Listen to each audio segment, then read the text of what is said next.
Love Life, featuring your hosts Rebecca Detman and Jane Donovan. The sun shines bright as it moves across my face. I feel the light. I am ready and willing to receive and act as an earth angel.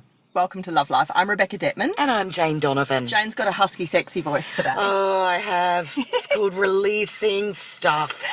We've all been there. It's fine. So she's not too bad. She's not snorting and shuffling and snotting. Yet. It's just a lower register. We want to talk about a really cool topic today, Earth Angels. You guys are going to love this topic. We want to talk about it in terms of, well, first of all, we're going to describe what we mean by Earth Angel, and maybe I'll give something of an explanation for that now. But we also want you guys today to not think about this topic and necessarily always in terms of those outside of yourself, other people or other entities being Earth Angels, but how you yourself can also be an Earth Angel or a messenger here on Earth. So in its simplest term, Jane and I feel that an Earth Angel is when in those bizarre moments in life, you could call them coincidences, you could call it something really weird or a bit out of the ordinary, or when the stars align, or even a miracle, when you really need something, or you need, maybe it's advice, maybe it's actually a thing, a flower, a pick-me-up, a message of hope, maybe it's a protection. It's just something is needed. And in that moment, someone, often someone you've never met before, or someone you haven't seen for a really long time who shows up bizarrely at that exact moment, does so. They show up and they give you exactly what you need and want, often to disappear again, almost like they were never there. And I can just almost feel, as people are listening to this, they're already getting the tingles, because everyone's already thinking of times in their life when those weird occurrences have happened. And I've got some stories to share. Have you got some stories like that, Jane? Synchronicities. Oh, I love synchronicity. I reckon that's the best thing out. Yeah. Get very excited by that. So we'll tell some of those stories today about times when Earth Angels have literally shown up. But like I said, we also want to talk about the deeper meaning of what is going on with the concept of an Earth Angel. What is happening there? Are they a real person? Are they actually an angel are they just an angel coming through? And how can you be open to receive divine will and be a messenger here on Earth and actually help others as well in that angelic energy when needed? This idea started when Beck and I were talking about the beautiful Sarah who helps us with the Gold Coast show. And I went, oh, she's such a little Earth Angel. And then I thought, you know, back in my day when I had a dance school, back in the dark ages, it fascinated me how I networked with a lot of other people that owned dance schools as well. And every one of us had that, at least that one person that was a beautiful, usually mother, could be father, who was a parent of one of the students, that would put their hand up and they would offer to do things for you, whether it was, you know, I'll stitch all those costumes, or I'll do the lighting, or let's fundraise for that prop that you want for that end of year concert thing, and I'll get that all happening and bake the cakes. And as studio owners, it fascinated us how every school had at least one. And it's like there's some sort of universal cosmic magic dust being sprinkled that makes sure that every dance school has one.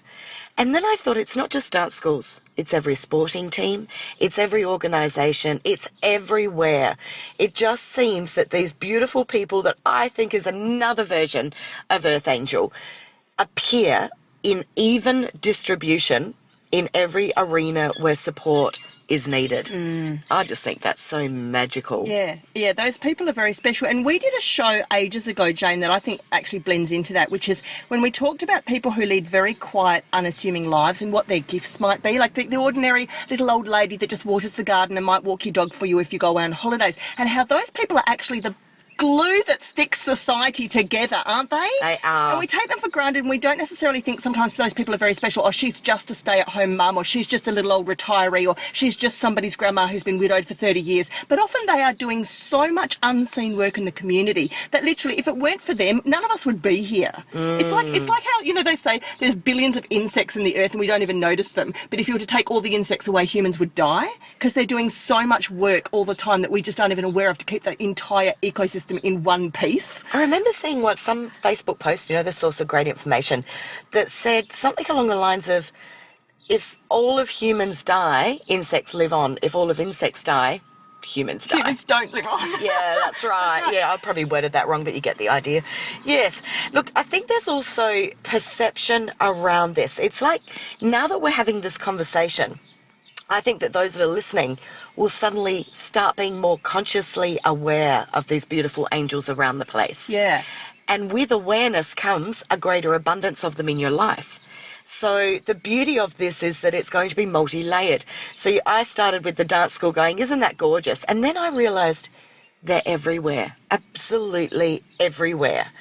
And you can call them in. You have the power to call them when you need help. You know, this could be, for example, you are 8 hours from civilization on a long desert track in outback Australia and you're heading to the next destination, and just before nightfall you get a flat tyre and then the CB radio's gone flat. Or, you know, it could be really extreme examples. well, it could be. It could be that you're sharing an apartment at the Gold Coast with your Love Life co-host who chooses to go for a massage and doesn't take the keys to the apartment. And that's all fine. I've gone to sleep and suddenly sat bolt upright with a message from Beck. And I went, she hasn't got her keys. The message, by the way, She can't get in. Jane's not talking about a phone message. No. She didn't have her phone. She didn't have anything. I sat bolt up because the idea was that she'd come in and knock on the apartment door and I'd let her in. But no, there's an exterior door that the reception area had closed and you needed the key to get in. And I sat bolt upright in bed and thought, oh my God, how long has Beck been outside for? So I flew down the stairs and out to the foyer. She was as calm as anything. And just went, oh, good, you got my message. As calm as though, of course. I'm freaking out going, I thought you'd been out here for like an hour. And she said, no, I've been here for about 1 minute and I just sent you a message. I knew you'd get it. Psychic message. It was amazing. I found that so incredibly validating. And You're my earth angel, Jane. What can it we was say? like, wow, it was incredible. So yes, as Beck says, believe me, we do have the power to not just send the message, but hear the message. To call forth whatever you need in that moment. And I think, I'm going to tell a story in a second, but I think a couple of the times when earth angels appear are those moments when you literally send out a desperate cry of help or need or want to the universe. You know, you're not even aware that you're talking to anyone or anything or appealing to any greater. You're just you're feeling such a strong emotion. Like despair, isn't it? Real despair. Sometimes it could even be something like, oh my God, look at all those beautiful daffodils. I really need to remember to buy myself a bunch of daffodils. And the next thing you know, your colleague walks in and dumps them on your desk. You bought them at the markets 2 for 1. You know, like it's that kind of, you send a strong vibrational message out and it comes back. Now, earth angel stories, years ago in the noughties, like the early 2000s, when I was getting into a lot of those kind of misty mauve tinted book covered angel type of books and like Hay House authors, and I was reading a lot of collections of angel stories and magical mystical happenings, etc. Whenever you read books about people talking about angels, there's always a story in every volume which goes something like this. I was driving in a car late at night, or I was walking down a dark alleyway in an unfamiliar part of the city when I noticed a thug, you know, tailgating me or coming up close behind me. But just when I started to get really terrified, he dropped away and he actually it's like he was coming to attack me, but he changed his mind and just sort of meandered off or turned a corner or left. And later, somebody who happened to be a witness to the event said, well, yeah, because you had that really huge, big, tall Maori bouncer guy walking next to you. And the woman will say, I didn't have anyone next to me, yeah. And sometimes it'll be, there were 2 of them on either side of you or in the back of the car or in the passenger seat. And it's that idea that protective angels can show up in these amazing, extraordinary circumstances. Now, I'm going to tell a story which illustrates to me beautifully the earth angel. Many, many, many years ago, this is probably about 2002, I had a friend come visit me in Sydney. So she came out from Adelaide to visit me. And we went to town for the night because we were young. So we went out to town and I didn't have a car. And so I had to catch trains everywhere. So that meant we were catching the last train of the night, which is like 1 or 2 o'clock in the morning. So we get down to the big, deserted underground subway. Pretty scary. I mean, there was very few people around. There was, you know, like a homeless man over here, and it was all that dim, sickly, pale yellow lighting. And it was pretty deserted. It was a bit freaky. And so For some reason, the ticket machines weren't working or my ticket wasn't working. And we had to catch this train because I lived like 45 minutes out of the city and it was like the last train of the night. We were broke. So I just said to her, look, let's just jump over the rotating, what are those click, click, click things? Turnstile. Right. I said, so I leaped over it because I'm a gazelle. I've got long legs. She's a little Vietnamese girl, a bit shorter than me. And she probably had platforms or high heels on. And her heel got clipped on the turnstile and she went face down on the tiles of the subway, blood everywhere. Like she smashed her jaw under her chin, her teeth, right? And we are in the middle of this. And all I could think was, what do I do? Oh my God, we need like even just tissues. I had nothing but a little tiny, little pocket purse on me. And out of nowhere, a pleasant, beautiful young man, not a scary kind of person or a creepy old guy, just a really well-presented young guy in his 20s appeared holding handfuls of white paper napkins, just handfuls of them. And we mopped her up, and she was really shaken, as happens in those circumstances. And she needed to clean herself off. Now, the toilets at that time of night in a train station, you really don't want to go in them. He took her in, like he escorted her in, I think even to the male toilet, but he stayed with her like a protector until she had finished using the taps and cleaned herself off and got herself pulled back together. And then we came back out and I could not tell you what happened to him or where he went. I don't know where he went. Well, I don't even remember thanking him. I hope we thanked him, but we were so overcome by this sudden shocking accident that had just happened and blood and everything. And he was gone. And I'll never forget him.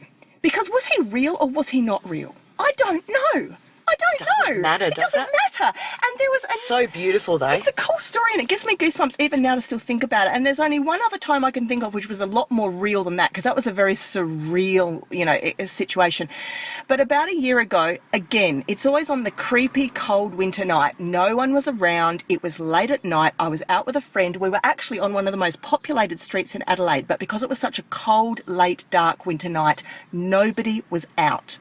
And we're wandering along this street under the street lamps, very deserted. And I see something up ahead of me on the corner, on the pavement. And as we approach, there is a female, a girl, probably about 21, 22, just lying there, just lying on the ground. And I'm just thinking, where are your friends? I mean, who has left you or let you be like this? Obviously, if you're paralytic or taken drugs or overdose, who's just left you here? Anyway, so that's the first question.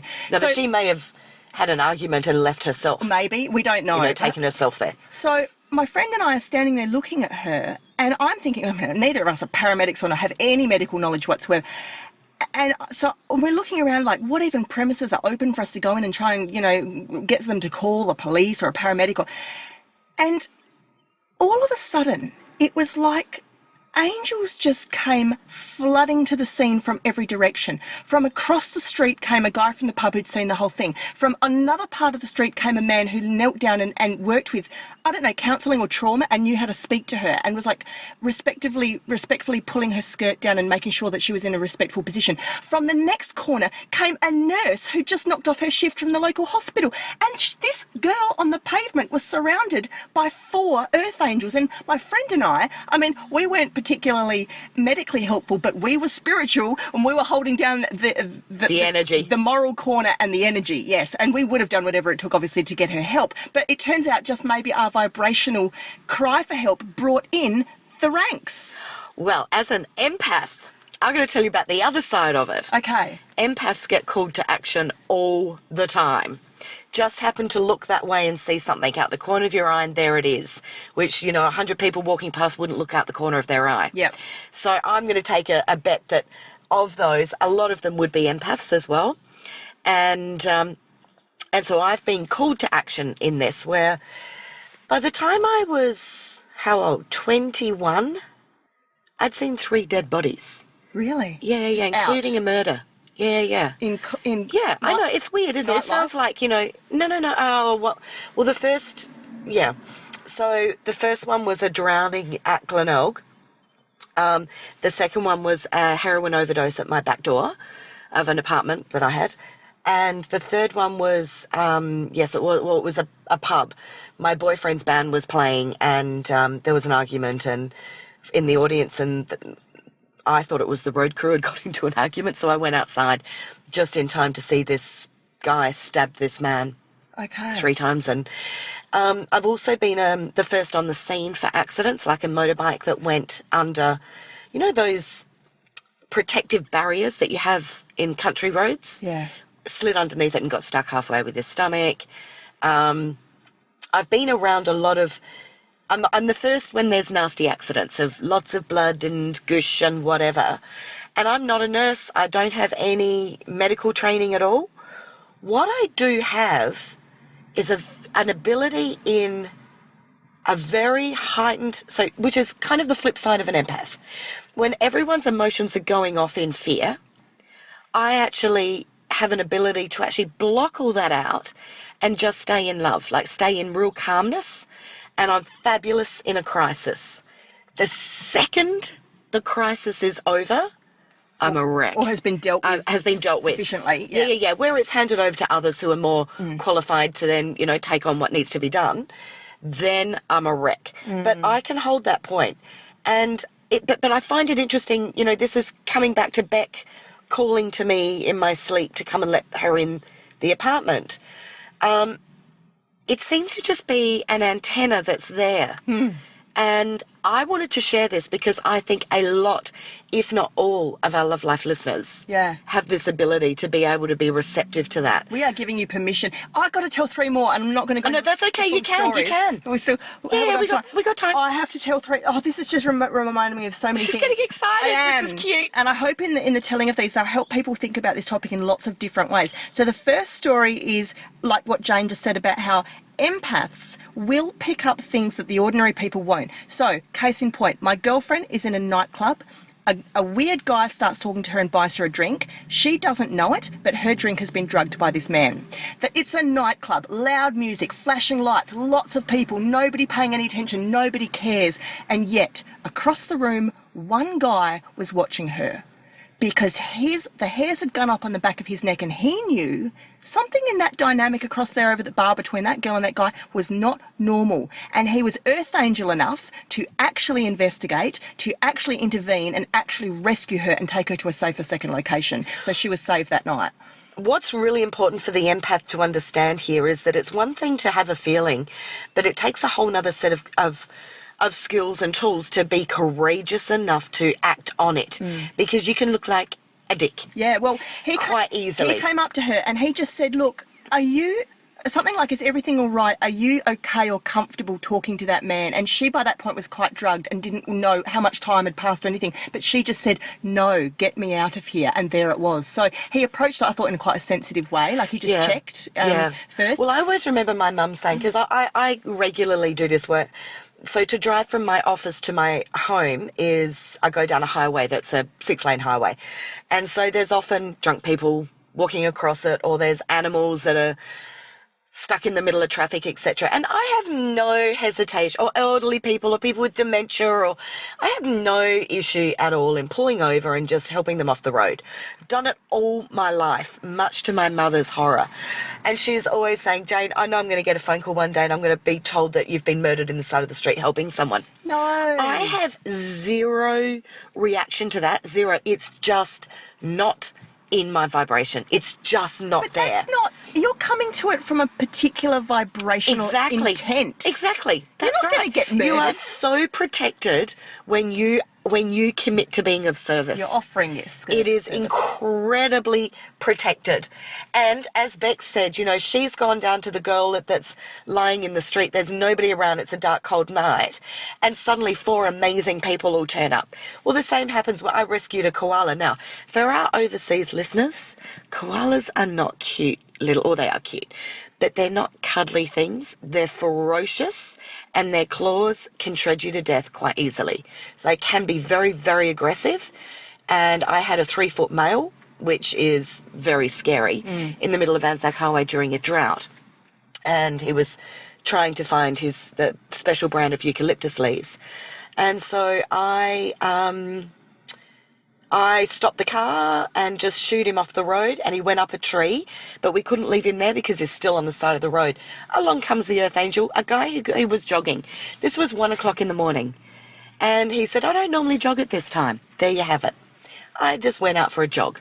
So you will get those messages and you won't be alone. Or it'll be a simple act of somebody's drunk, you pull them off the road, they lie down, they're off in safety, that's fine. Yeah. You let them go, they're not going to get run over. You don't need anyone's assistance. But if it's greater, the assistance will come. As you start to do these little actions where you start to feel the call and you just do it. What I found happened when I first started deliberately choosing to be that person that I want. You know, if I'm in trouble, I want somebody to be that person. And I thought, well, then I have to be that person. So when I first started doing it, it's like I'd walk past and I'd see two people arguing and I'd look away and I'd keep walking. And then I'd turn around. So I kind of had to second guess myself. It wasn't a natural instinct because I had to learn to trust that. So then I'd turn around and I'd just watch for a while and then I'd go up and just say, you guys okay? Do you need a hand? And they either calm right down just by your presence or something happens. So you might have to test and measure a little bit till you get your confidence. Now, Beck's got 2 more stories. I've got so many. But so yesterday I was talking to a friend who she fled an abusive marriage.